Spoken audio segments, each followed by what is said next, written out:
Saya tadi bilang bahwa menghadapi arus perubahan, nanti baru kita larikan kepada fatwanya MUI untuk membuat pagar terhadap umat ini. Menghadapi arus perubahan kita itu harus seperti ikan di laut, kata saya tadi. Ikan di laut biar 3 tahun berendam di air asin, nggak ikut jadi asin tuh. Ya, kenapa? Karena dia hidup. Ikan yang hidup 3 tahun berendam di air asin nggak ikut asin. Tapi begitu dia mati, ikan mati mah bagaimana keadaan? Digaremin asin, diasemin asin. Ikan mati. Orang yang jauh dari agama, jiwanya mati. Kalau jiwanya mati, gampang diasem garemin lingkungan. Dekat sama ustadz, kalem kayak ustadz. Dekat sama tukang mabok, teler aja lagi. Gue sih bagaimana yang nyamper aja gue mah. Gampang diasem garemin lingkungan. Tapi orang yang jiwanya hidup, silakan buka tempat pelacuran di samping rumah saya. Pantang saya ikut. Silakan buka tempat judi di depan rumah saya. Nggak bakalan saya ikut. Silakan buka minuman keras di belakang rumah saya. Nggak bakalan saya ikut. Jiwanya hidup. Dan jiwa akan hidup kalau agama hidup di hati kita. Kita tidak bisa menghindari perubahan. Kita tidak bisa menghindari arus persaingan. Sekarang ini jangankan dagang, jadi kiai juga kalau nggak sanggup bersaing. Ini bahasa kasar tapi jujur. Curhat. Karena sekarang orang hidup di zaman banyak pilihan. Pergeseran nilai pastilah terjadi. Dulu tahun 60-an Betawi nih sebelum listrik masuk desa, asal sore habis maghrib kita jalan masuk kampung berasa banyak Islam tuh. Berumah sono anak muda lagi pada baca Yasin. Belah sono yang sono lagi latihan barzanji. Belah sono ibu-ibu mengempet ngapalin sifat 20. Dulu tuh masih rumah gelap belum ada listrik. Ya. Anak muda lagi belajar huruf Al-Quran. Alif dasa alif bawa alif dapan u a e u mim dasema tada lapan talam dapan lu mata lu. Berasa. Nah, begitu masuk listrik rumah pada terang terjadi pergeseran nilai. Apa yang kita lihat? Televisi main gede-gedean. Ya. Ya. Ngaku lu ngaku. Suara Al-Quran sepi. Jangankan yang baca barzanji, yang apal sifat 20, yang baca Quran pun sepi. Ini pergeseran nilai. Dulu sosial kontrol tajam Pak, orang peduli sama lingkungan. Dulu, sekarang lu gue. Ya. Ya. Dulu kalau ada anak gadis hamil di luar nikah, aib, malu selebar kampung. Sekarang makanan hari-hari. Benar-benar nih. Ibu-ibu lebih menghargai selingkuh daripada poligami. Ayo ngaku. Yang bapaknya senyumnya lebar banget nih Pak. Yang bapak. Terjadi pergeseran nilai. Nah, kita ingin pergeseran nilai itu yang positif, bukan yang negatif. Nah, supaya bisa kita harus punya filter. Ini kan abad entertain Pak. Orang pandai membangun pencitraan sekarang ini. Kiai sama dukun tipis bedanya. Benar-benar ini. Saya sering bilang dulu tuh sebelum Mbah Surip yang meninggal karena kebanyakan kegendong.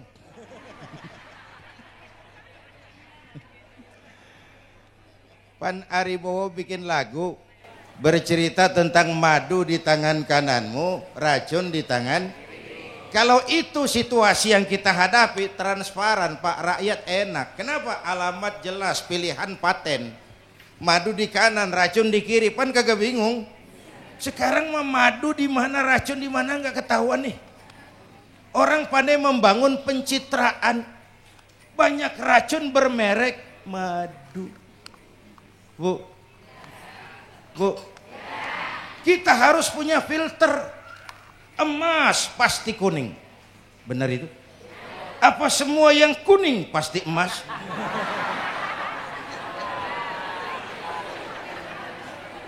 Dah, udah.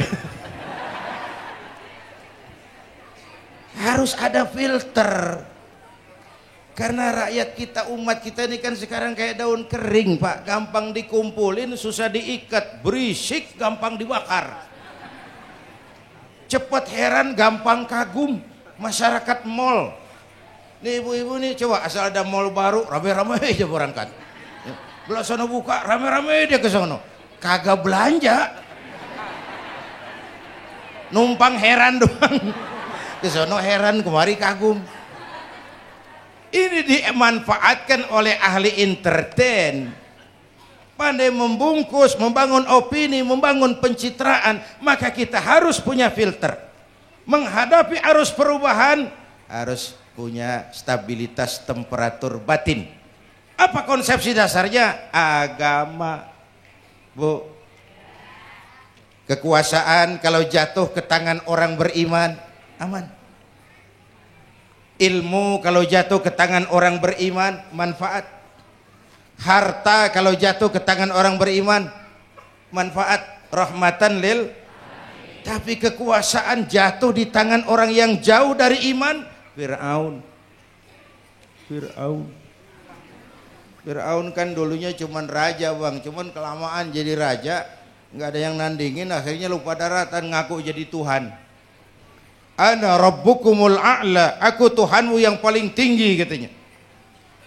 Dihadapi oleh Musa. Dulu mah adu sihir, sekarang pan adu konsep. Itu cuman beda versi aja. Dulu adu sihir, sekarang adu visi dan misi. Polanya sama. Begitu orang tuh dikenal dari visi dan misinya. Akhirnya Fir'aun mengangkat diri jadi Tuhan, ditenggelamkan di Laut Merah. Begitu udah cengap-cengap napas sampai tenggorokan, baru amantu bi Rabbi Musa wa Harun. Aduh, kalau begini saya juga percaya sama Tuhannya Musa. Udah mau mati.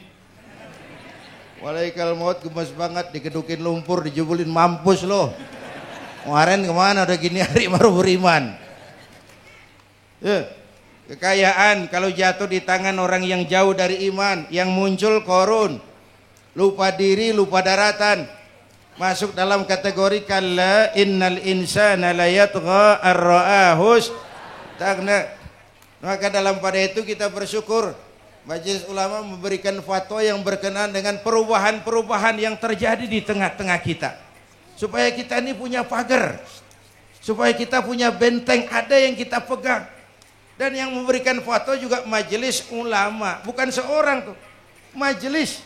Lalu terdiri dari berbagai macam proses pertimbangan. Enggak sembari ngelamun di bawah pohon jambu tuh nyusun fatwa tuh.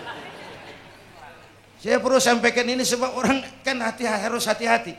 Memang ada hadis, barang siapa yang berijtihad, lalu ijtihadnya benar, dapat 2 pahala. Kalau ijtihadnya salah, dia dapat 1 pahala. Manijtahada, man di sini bukan lil itlaq, bukan siapa saja. Barang siapa, lalu siapa saja, nggak beres urusan. Barang siapa yang memenuhi persyaratan untuk berijtihad, lalu dia berijtihad, itu yang kalau salah dapat 2, kalau salah dapat 1, kalau benar dapat 2. Jadi manijtama'a fihi syurutul ijtihad. Bukan man lil itlaq, lalu siapa saja boleh berijtihad. Lalu lahir fatwa yang aneh-aneh. Tetapi sungguh pun demikian, fatwa Majelis Ulama itu tidak bersifat mengikat. Ini yang bijaksananya. Tuh, dalam Al-Quran, Pak. Bu, balik lagi ke ceramah nih. Dalam Al-Quran Allah itu maha bijaksana. Kapan? Coba. Kalau surga disediakan untuk orang yang tidak punya dosa, sepi surga. Ya. Nih, ayo jujur nih. Ada nggak yang kagak punya dosa di sini? Nggak ada. Untung Allah bilang apa? Wa amma man sakulat mawazinuhu fahuwa fi 'isyatir radiyah. Orang yang timbangan kebaikannya lebih berat dari timbangan kesalahannya, Bukan nggak punya salah. Orang yang timbangan kebajikannya lebih berat dari dosanya. Bukan nggak punya dosa. Ya. Tapi lebih berat, kan itu yang kita harapin. Ada dosa, ada salah, iya. Tapi timbangan kebaikan lebih berat daripada timbangan kesalahan.